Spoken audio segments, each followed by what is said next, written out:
Hello everyone, this is प्रीति। स्वागत है आपका आपके अपने यूट्यूब चैनल लेट्स कम्पीट में। आज हम डिस्कस करने वाले हैं इंपॉर्टेंट टॉपिक रीड के पॉइंट ऑफ व्यू से लिटरेरी टर्म का। आज हम डिस्कस करेंगे एलिजी को। इंपॉर्टेंट है, हमेशा क्वेश्चन पूछे जाते हैं लिटरेरी टर्म से related.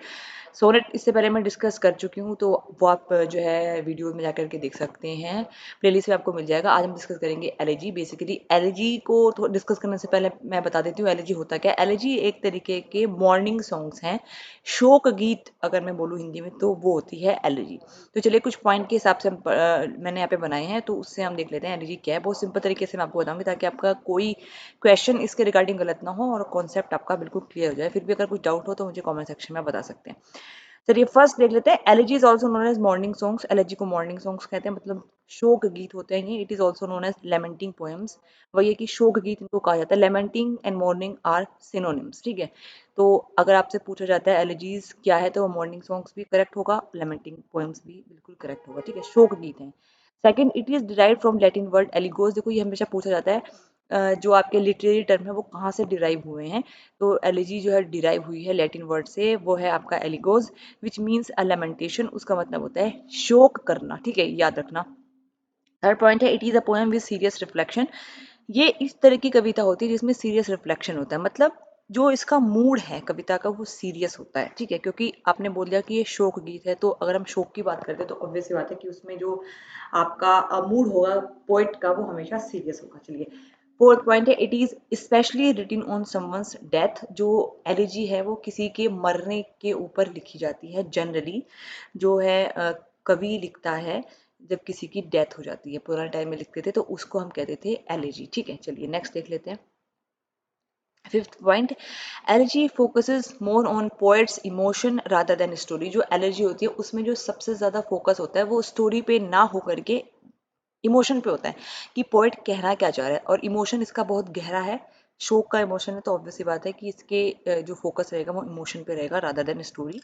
It has pessimistic tone और डार्क वर्ड। इसकी जो टोन है वो पेसिमिस्टिक होती है, निराशावादी टोन होती है इसकी, क्योंकि किसी के मरने के ऊपर लिखी है तो उसमें किसी की आशा होने का तो कोई चांस है नहीं। ऑब्वियसली बात है, जब किसी की डेथ हो जाती है तो एक आपको दुख होता है बेसिकली। तो it has a pessimistic tone, निराशावादी टोन होती है, और डार्क वर्ड इसमें यूज किए जाते हैं।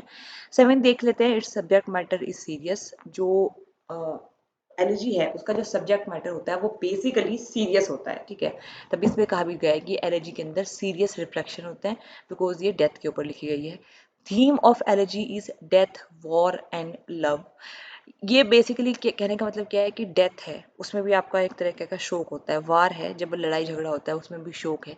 लव इसमें इसलिए लिख दिया गया है क्योंकि जब किसी लव्ड वन की डेथ होती है या लव्ड वन पे कोई मुसीबत आती है कुछ भी, तो वो तभी भी एलिजी लिखी जाती है बेसिकली। तो सीरियस होगा, और हमेशा जो इसका मतलब पोएट का जो इमोशन है उस पर सबसे ज़्यादा फोकस करा जाएगा, और इमोशन होता है सीरियस किस्म का, ठीक है। नाइन्थ, फिगर ऑफ स्पीच पूछा जाता है। Figure of speech use in elegy are hyperbole और पर्सोनिफिकेशन इसमें यूज होते हैं, मतलब बढ़ा चढ़ाकर चीज़ों को कहना। अगर आप फिगर ऑफ स्पीच की बात करें एलिजी में, जैसे कि ये बोल सकते हो कि उसके मरने पर, कभी अगर ऐसा बोल सकता है पोएट कि उसके मरने पर जो है खून की नदियाँ, आंसुओं की नदियाँ बहने लगी। तो आंसुओं की नदियाँ एक तरह का अतिशोक्ति है, बढ़ा चढ़ाकर है बोला गया, एक्सेजरेशन है, हाइपरबोलिस में यूज करा गया है। तो क्योंकि एक्चुअली तो आंसुओं की नदियाँ बहेगी नहीं। और पर्सोनिफिकेशन, जैसे कि बोल सकते हैं कि मानवीकरण, कैसे कि उसके मरने पर जो है प्रकृति भी रो दी। तो आपने क्या कर दिया कि जो प्रकृति है उसका मानवीकरण कर दिया है, ठीक है। पर्सोनिफिकेशन यहाँ पे यूज हो गया। तो इस तरीके के फिगर ऑफ स्पीच इसमें यूज होते हैं। फिगर ऑफ स्पीच पे मैं डिटेल वीडियो बना चुकी हूँ, वो आप देख लेना, आपके सारे डाउट क्लियर हो जाएंगे, ठीक है। चलिए, अगर वीडियो पसंद आती है तो प्लीज़ वीडियो को ज़्यादा से ज़्यादा लाइक करें, शेयर करें, चैनल पर नए हैं तो चैनल को सब्सक्राइब करें, और कुछ भी डाउट है कमेंट सेक्शन में प्लीज़ मुझे बताना। चलिए, 10th पॉइंट है, tribulation and allusions are part of elegy. Elegy के पार्ट होते हैं, पूछा भी जाता है। ट्रिबुलेशन और allusions are part of elegy, ठीक है। मतलब किसी को श्रद्धांजलि देना जब कोई व्यक्ति मर जाता है बेसिकली, तो इसलिए बोला गया कि ट्रिबुलेशन एंड जो एलिजेंस है are part of elegy. 11th है, first four lines of any elegy is known as elegiac stanza. ये पूछा जाता है कि एलिजिक स्टैंजा क्या होता है, तो पहली चार लाइनें जो होती हैं एलिजी की वो एलिजिक स्टैंजा कही जाती हैं। And the rhyme scheme of elegiac stanza is A B. जो पहली चार लाइनें हैं उनकी जो राइम स्कीम होगी एलिजिक स्टैंजा की वो होगी आपकी A B. Example, elegy written in country churchyard 1750 by Thomas Gray. ये थॉमस ग्रे की बहुत इंपॉर्टेंट और फेमस एलर्जी है, ये आप याद रखिएगा। 12th पॉइंट है, दर्ज is also synonym of allergy. ये पूछा जाता है बहुत बार, ये रीट में पूछा भी गया है कि कभी कभी पूछा जाएगा ना कि व्हाट इज एलर्जी, तो आपके पास उस ऑप्शंस उसमें दिए होंगे, तो डर्ज भी उसमें एक ऑप्शन दिया होगा। तो डर्ज का मतलब भी वही है, बेसिकली शोक, उसी से रिलेटेड है।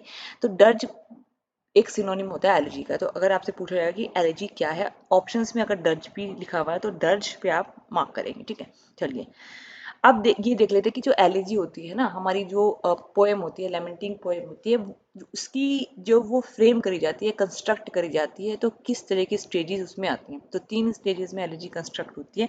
बस इतना ही एलर्जी के रिगार्डिंग है, छोटा सा टॉपिक है। बाकी जब मैं बाद में सारा कुछ कवर करूंगी उसमें हम फिर मतलब जो आपका लिटरेरी टर्म है उसको डिटेल में डिस्कस कर लेंगे। 3 स्टेजेस ऑफ है लॉस की एनालॉजी में, क्योंकि हमने बोला कि ये हमेशा किसी लव्ड वन की जब डेथ हो जाती है तब ये गाई जाती है। तो 3 स्टेजेस में पूरी होती है ये। देयर इज अ ग्रीफ, जो पोएम है पहले हाफ में उसकी ग्रीफ होगा, मतलब दुख होगा कि कोई मरा है, ठीक है, उसके ऊपर दुख प्रकट किया जाएगा। फिर praise of the dead one, फिर उसके बाद उसमें जो है जो व्यक्ति मरा है उसकी जो है उसको प्रेज किया जाएगा, मतलब इसने इन्होंने ये अच्छे काम किए हैं, ठीक है, वो सब आप करोगे। और जो लास्ट हाफ होगा उसमें कंसोलेशन है, मतलब आप सांत्वना दी जाएगी कि भाई अब जो चला गया है उसकी मतलब मृतक की आत्मा को शांति दे, या फिर आपको जो है इस तरीके की कि आपको ये दुख सहने की शक्ति दे, इस तरीके का जो बेसिकली जो एलर्जी का कंस्ट्रक्शन है वो ऐसे होता है। There is a grief, praise of the dead one and then last में कंसोलेशन। इस तरीके से आपकी एलर्जी फॉर्म होती है। This was all about allergy. तो आई थिंक इंपॉर्टेंट ये है, बहुत टॉपिक इंपॉर्टेंट है। लिटरेरी टर्म तो आपके पास सारे इंपॉर्टेंट है, सोनेट है आपके पास, और ड्रामा भी हो जाएगा, शॉर्ट स्टोरीज हैं और एलिजी हैं। सोनेट भी देख लेंगे आप, ड्रामा भी देख लेंगे, और इसके बाद जो आपकी क्या कहते हैं एलिजी हैं, ये सब मैंने रीड पेडागोजी के नाम से 2022 करके एक वीडियो बनाई है, सॉरी एक प्लेलिस्ट बनाई है, तो उसमें आप जा करके देखें। चलिए फिलहाल के लिए इतना, जल्दी मिलते हैं अगली वीडियो में, तब तक के लिए बाय बाय। और कुछ भी डाउट हो मुझे प्लीज़ कमेंट सेक्शन में बताना। चलिए टेक केयर, अपनी तैयारी करते रहिए, बाय बाय।